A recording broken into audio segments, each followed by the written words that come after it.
પ્રજાના કામ નથી કરવું એવું કરીએ તો ખરા. તમારે આમ જ કરવું છે, આગળ જવાનું બધે ભાઈ. અઠવાડિયા ચલાવો ને અમે ચેરમેન સાહેબ ને રૂબરૂ આવેદન આપ્યું હતું. એમાં જામનગરની સમસ્યાઓ લખી. જામનગરની સમસ્યા છે એને સોલ્વ કરવા આવે એને પ્રજા અહીંયા ચૂંટણી બેસાડ્યા છે. આ જ પ્રજા એને ઘરે મોકલી દેશે. અમે જામનગરના ભ્રષ્ટાચારના જે પ્રશ્નો છે એમાં ક્યાંય બાંધછોડ નહીં કરીએ. એને કહેજો કે જો અહીંયા જીવન અમે આવશે ને જવાબ દેવા નહીં આવે તો અમે એના ઘર સુધી પહોંચશી. સંપૂર્ણ રાક્ષસથી મુક્ત કરો. જામનગરને ભાજપ રૂપી ભ્રષ્ટાચારથી મુક્ત કરો. તમે જાહેરનામું આપો સાહેબ. તમે જાહેરનામું આપો. તમે જાહેરનામું આપો ને ઉભા થઈ જાય. ના ના એમ કઈ તમે કેમ થોડા ઉભા થઈ જાય સાહેબ. ના ના ના અમે શાંતિને પ્રજાનો પ્રશ્ન અહીંયા પહોંચાડીએ છીએ. આમાં તમારો કઈ રોલ નથી.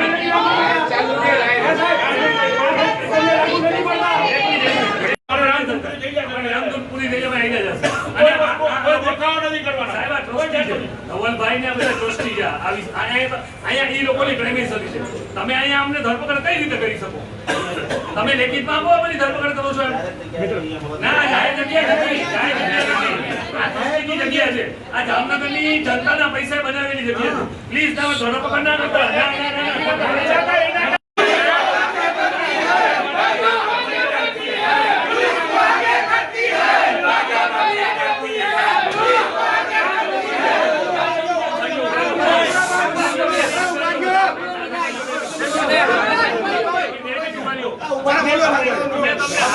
વિનંતી કરી છે આ પ્રજાના પૈસા અમને બેસવા દો. અમારે કાઈ ગુના નથી કરવા. અમને હુકામ ગુનાઈ આવું માટે ઢકલો છો. અમે ગુનેગાર છીએ બધા. આ શહેરના કોર્પોરેટરો છે. અમે જામનગરનો પ્રમુખ છો. તમે આવી દાદાગીરી અહીંયા આવીને કરો. આ ખોટી વસ્તુ છે. અમારે કાઈ કોઈ કાઈ કાયદાની વસ્તુ નથી. તમે સાહેબ વાત કરજો. અમે તો ખોટી વાત છે.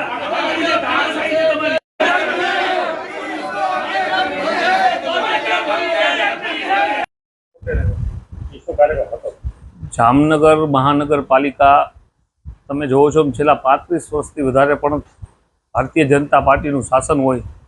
આ શાસન દરમિયાન ભય, ભૂખ અને ભ્રષ્ટાચારની જે સીમા છે એને ઓળંગી પણ મસ્ત મોટા કૌભાંડો કરવા પાટલા દરવાજેથી આ લોકો સાથે કોન્ટ્રાક્ટર સાથે મિલીભગત કરી અને પ્રજાના જે ટેક્સ રૂપી પૈસા છે એનો વેડફાળ કરવો.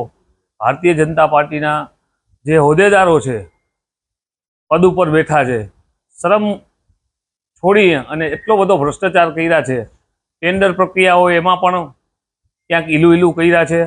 રોડ રસ્તાના કામ એક અઠવાડિયા પહેલાં અમે આવેદન દીધું હતું સ્ટેન્ડિંગ કમિટી ચેરમેનને અને કહેતા હતા મને બતાવો ક્યાં ખાડા છે, ક્યાં ગટરું સાફ નથી. આજે પણ અઠવાડિયા એક પૂરું થયા પછી જ્યારે મુખ્યમંત્રીનો આદેશ હોય કે તાત્કાલિક રોડ રસ્તાના ખાડા પૂરવા, પણ આ લોકો ઓફિસમાં બેસીને જ જામનગર શહેરની દેખરેખ કરે છે. જામનગરની પ્રજા ખૂબ પીડાય છે. ત્યારે વિરોધ પક્ષ તરીકે મારી ફરજ છે કે આ લોકો જે ભ્રષ્ટાચાર કરે છે ભ્રષ્ટાચારને રોકવા માટે જે પણ વિરોધ કરવો પડે, જેલમાં જવું પડે તો પણ આ લોકોને ભ્રષ્ટાચારથી અમે રોકશી. ગયા અઠવાડિયે અમે આવેદનપત્ર આપ્યું હતું. આજે અમે આ ભ્રષ્ટાચારમાંથી જામનગરની પ્રજા કેમ છૂટે અને આ ભ્રષ્ટાચારી જે શાસનો છે એને ભગવાન સદબુદ્ધિ આપે એના માટે એક યજ્ઞ કરી આ લોકોનો વિરોધ પ્રદર્શન કર્યો છે. આવતા દિવસોમાં હજી જો પણ આ સુધરશે નહીં પદાધિકારીઓ ભાજપના, તો અમે એના ઘર સુધી ધરણા, એમને આવેદન અને એમના ઘરનો ઘેરાવ કરશું.